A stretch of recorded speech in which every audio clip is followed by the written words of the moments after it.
Uma vez um certo sábio falou que na época de eleição todo mundo fica idiota. Todo mundo tá ficando idiota pro lado do Bolsonaro. Não importa, não importa. O Pablo Marçal, faz 2 semanas que a gente não fala dele. Não, mas eu não acho que ele vai ficar maior que o Bolsonaro. Eu já falei isso várias vezes. Eu não acho que o Pablo Marçal vai ficar maior que o Bolsonaro, não. O que eu tô falando é o seguinte: a militância do Bolsonaro tem esse ônus a defender que é muito ruim, cara. E ele tá ficando cada vez mais pesado. É um saco defender o mito, cara. Lógico que é, velho. Lógico que é. Lógico que é. Ninguém mais liga pras coisas. Ninguém mais liga por causa das joias. Ninguém mais liga. Não, mas eu não tô falando disso. Eu tô falando o seguinte. Tá, qual a vantagem que você... Vamos supor, você foi lá no CPEC. Aí você fez um discurso, você tem que salvar o Brasil do comunismo, beleza. Vendeu uns livrinhos, vendeu uns cursinhos.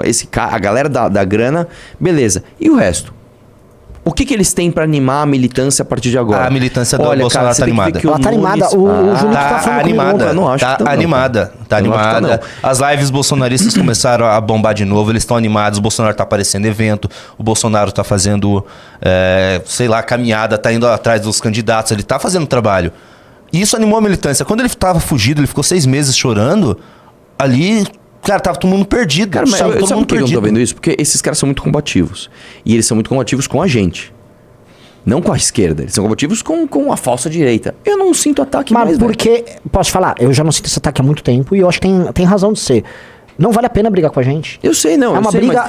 Eu lembro a última briga minha com o Nicolas. O Nicolas ficou divulgando um vídeo meu com o Janones. O que eu fui? Fui lá, respondi o Nicolas e comecei a bater recorrente no Nicolas onde dói no Nicolas. Você sabe de onde dói. Que é onde o Janones também bate. Pronto, acabou. Ele não vai ficar batendo, não falou mais. Existe uma briga que vale a pena contra a gente hoje. Porque a... Amanda e Renato? Não. É uma briga que eles já estão desenhando faz um mês, mais ou menos.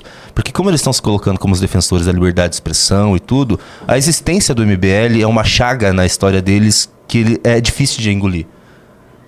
Essa operação Júnior Maneta que eles fizeram contra a gente, eles estão começando a criar a narrativa que a gente mereceu porque a gente começou a perseguir eles, porque o Luciano Ayan que deu o nome de todo mundo pra CPMI das fake news. Então a gente mereceu... Mas isso não tem nada a ver. Nasceu com o MBL a perseguição do Xandão. Isso não tem nada a ver, sabe por quê? Mas aí eles estão fazendo isso. É o seguinte, não tem nada a ver. O Bolsonaro indicou pro STF um homem que era a favor do inquérito ilegal das fake news, que é o André Mendonça. O André Mendonça era a favor, ele fez um parecer a favor.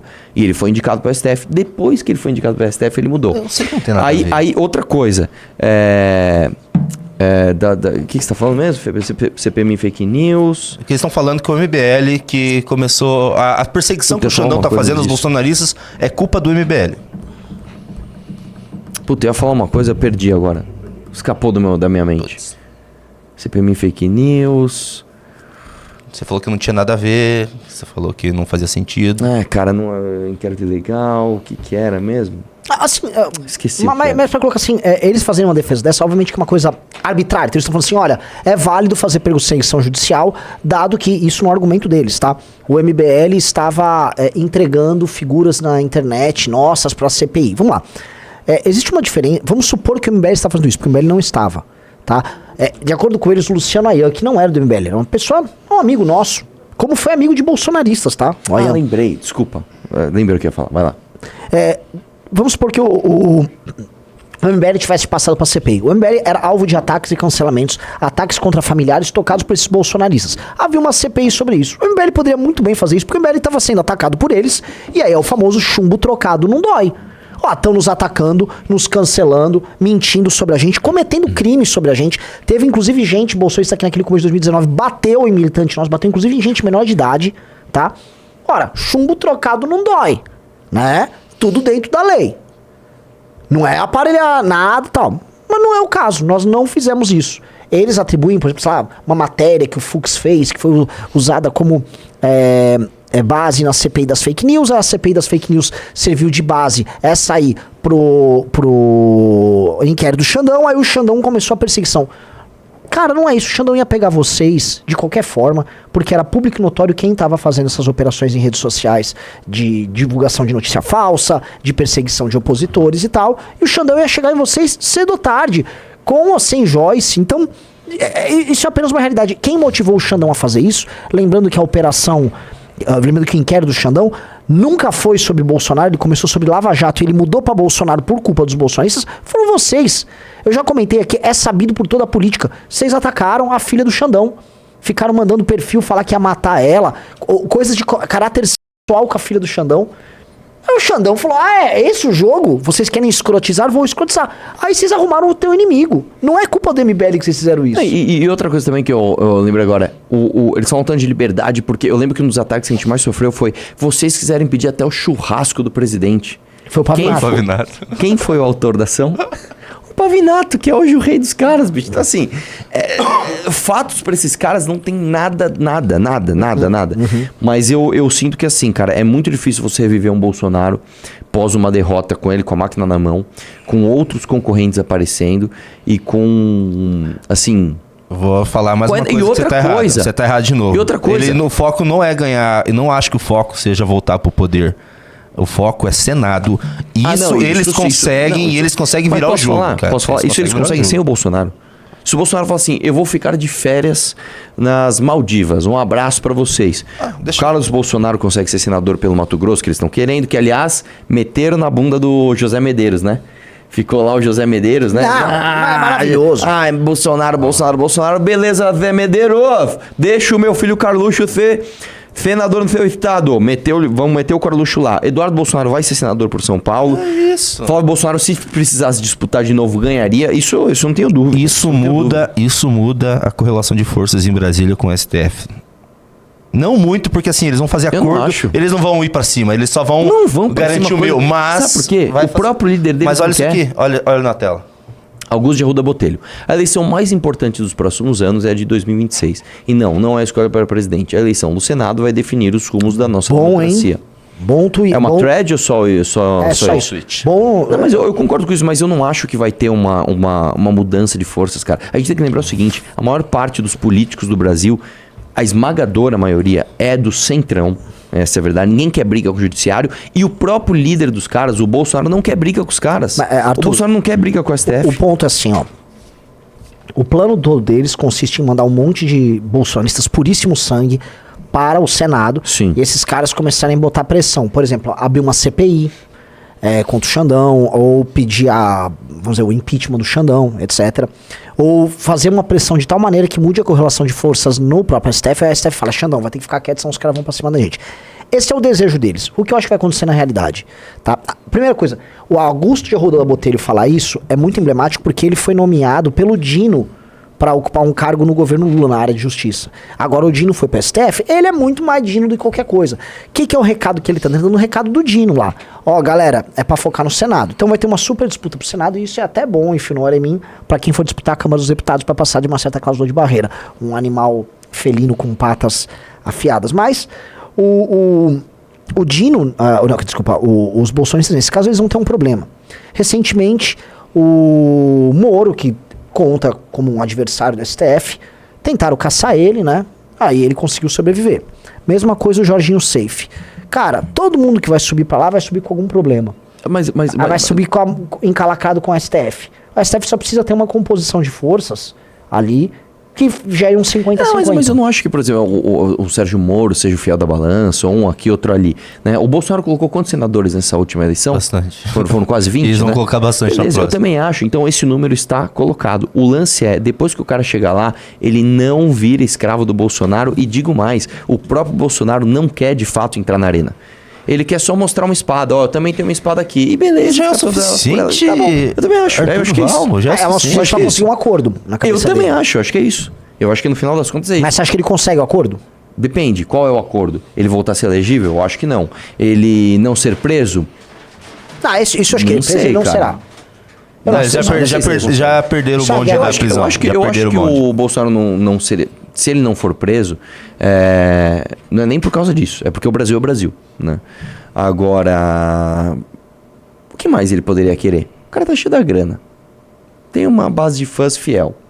Não precisa mais disputar a eleição, ele tem a desculpa que eu estou inelegível, nem preciso ir pro campo de batalha. Meus filhos, você tá subestimando demais o Bolsonaro. Arthur Duval. Não tô não, cara. Eu tô achando o seguinte, o cara já tem tudo que ele quer. Pra que ele vai querer mais briga? Pra se arriscar?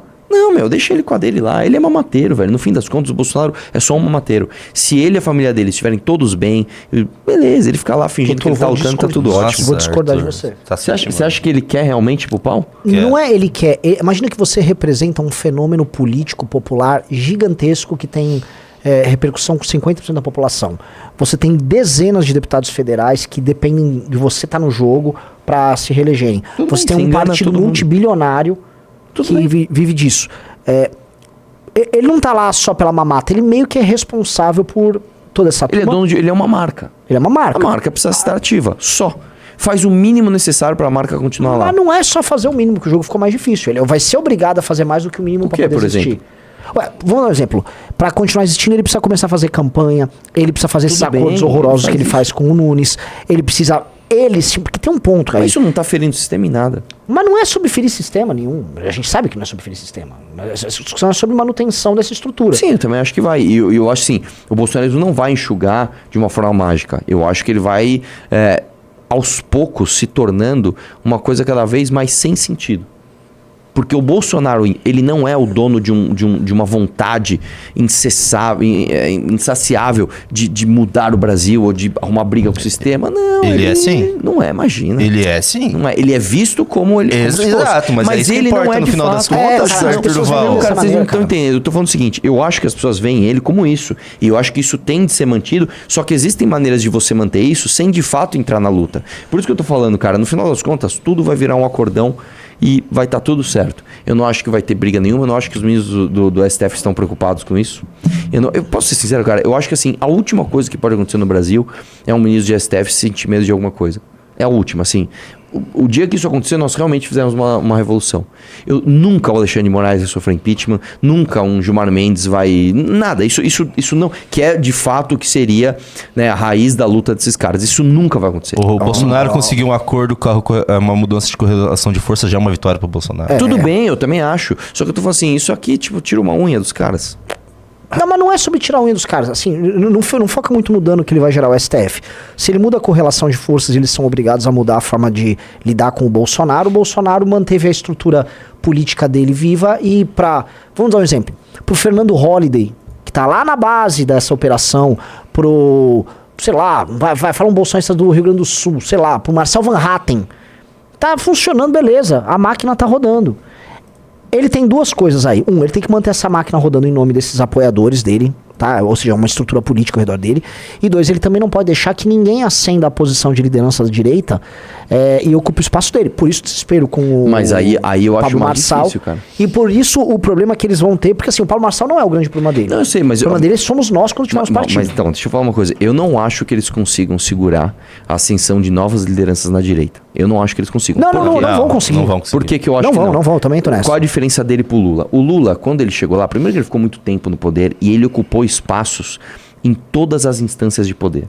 O cara ocupou espaço no Legislativo, no Judiciário, no Ministério Público, em todas as estruturas partidárias, todas as estruturas sindicais, em imprensa, em tudo. O cara ele colocou os tentáculos, então o PT ficou assim. Cara, existe do jeito que o Renan gosta, uma grande raiz que tem um centro e o centro é o Lula. Uhum. Beleza, o Bolsonaro não construiu isso. Então, a hora que começarem a surgir novas lideranças midiáticas, eles vão tentar segurar só midiaticamente e eles não têm força para segurar isso durante 10 anos, por exemplo. Bom ponto. Também acho que não. Então, por isso que... E o Bolsonaro também não quer, cara. Ele meio que quer, mas meio que não quer. Não, ele quer sim. É mais vontade dos filhos do que dele. E digo mais ainda. Se um Nicolas da vida fala, vamos fazer o seguinte, Mito, fica de boa, passa para mim um legado. Vai. Ele não vai fazer. Acho que pro Nicolas não, mas pro Eduardo, pro cara. Eu vou mais longe. Se a gente tiver um nome e a gente brigar 2 eleições com eles, a gente passa eles na terceira eleição. O lance, Júnior, é ter um partido. O que eu quero dizer é o seguinte, vamos supor, Arthur. Não, ter um partido você fica totalmente... Essa porta dos fundos em que o Marçal tá entrando, por exemplo, a gente não tem. Sim. Porque a gente tem todo o controle. Quem vai disputar a eleição ou não? É aqui, que vai ser... É porque as pessoas não sabem como que é, né? Você ter que... Oi, senhor cacique. Eu juro que eu não vou atrapalhar nos seus planos. Deixa eu ser candidato na sua chapa. Tem como você não pôr ninguém na sua chapa que vai me fuder? Não dá, cara. É horrível, cara. Essa relação é horrorosa. Principalmente quando você vai disputar majoritária. Então, seu cacique, olha, eu quero disputar a prefeitura de São Paulo, mas eu prometo que eu não vou interromper muito os seus acordos com o transporte. Só um pouquinho. Não, você vai ser candidato, mas enquanto isso eu tô negociando com o prefeito que eu tô vendo se eu vendo a legenda pra ele. Mas enquanto eu tô negociando, você vai tentando fazer seu jogo. Que é isso que os partidos fazem. Eu quero dizer, vamos supor que existisse a missão hoje. E o Kim Kataguiri, que tá lá com seus 8%, 7%. Vamos falar, o Kim apareceu em pesquisas grandes, tá? De Datafolha, Atlas, com 8 a 10% no final do ano passado. E mais, com o público jovem, que é quem vai continuar votando. Exatamente. Estourado. O que acontece? Esse Kim Kataguiri, se a missão existisse, e o Kim Kataguiri a gente tirasse ele do União Bostil, aquela merda lá, o que aconteceria? Esse Kim Kataguiri, a missão estaria fazendo eventos de campanha pra ele, e validando ele como candidato, colocando eles na propaganda da TV, recorrentemente, e ainda participando de negociações para ver um vice pro cara. Esse Kim Kataguiri estaria sendo tratado como um candidato que as eleições teriam que lidar. Como ele estaria com 8, 9, 10, 11%, com o partido validando, ele ainda ia subir nas pesquisas, e mais, ele teria participação no debate. Então, este cara iria para uma eleição em que fatalmente, no mínimo, ele ficaria em terceiro. Ao ficar em terceiro, no mínimo, esse cara ia fazer pelo menos 4 vereadores aqui em São Paulo.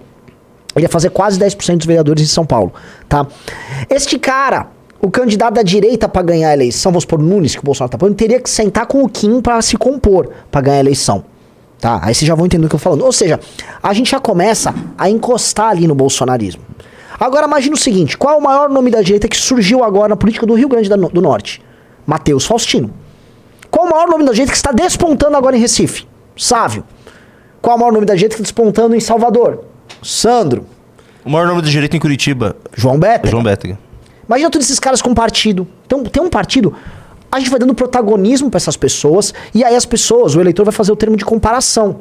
Tá, por exemplo, em Recife, o grande bolsonarista é o cara da sanfona. Você tem o Sávio, que peitou o João Campos, a família Campos, Gleisi Hoffmann, e você tem o cara da sanfona. E o cara da sanfona tem uma sanfona, basicamente. É isso, ele fica... Qual é o nome dele mesmo? Cara da sanfona. Você vai comparar. E aí que o jogo pega. E aí que a gente vai... Nós somos a grande ameaça ao bolsonarismo. Não o Paulo Marçal. O Paulo Marçal é uma coisa fugaz. Não, mas eu acho que o Paulo Marçal... Eu não acho que ele é uma grande ameaça, mas ele dá uma enfraquecida no castelo, porque ele fala assim, caramba, bicho, foi só o cara rebolar a bundinha, todo mundo foi lá olhar, mano. É fogo, hein? Né? Tanto que... Nossa. Pensa uma coisa. Se qualquer evento... Quantas pessoas tinham no CEPAC? 3 mil? Nossa, Vamos por 3 mil. Qualquer evento de direita com 3 mil pessoas, o Paulo Marçal chega, o que aconteceria automaticamente? Todo mundo iria ali tirar foto com ele. Por que não foram? Porque o mito estava lá. Então o que eu tô querendo dizer é o seguinte... Mas foram, viu? Eu sei, mas a galera... Eu tô falando assim, nenhum cara que foi convidado pro CPEC saiu da área VIP pra ir falar com o Marçal e ele também não subiu. O que eu tô querendo dizer é o seguinte, todo mundo sabe o que tá acontecendo. Tipo quando, sei lá, a esposa tá num jantar, num casamento e a amante do cara chega e todo mundo sabe que é, mas meio que, ai, fica aquela situação, ai, caralho, sabe? Não, que é outra, assim, quando, tipo assim, tá a cachorra no cio, aí você fala, vou cruzar ela com o meu cachorro aqui. Aí fica um vira-lata na porta da casa assim... com aquela bingola de fora. É o Pablo Marçal. Todo mundo sabe o que tá acontecendo. Ele tá com aquela bingola rosa de fora. Aí o mito. E a cachorra levantando o rabo lá. O mito. O mito só tá. Marçal. Ai, meu Deus do céu, cara. Que coisa maravilhosa, velho.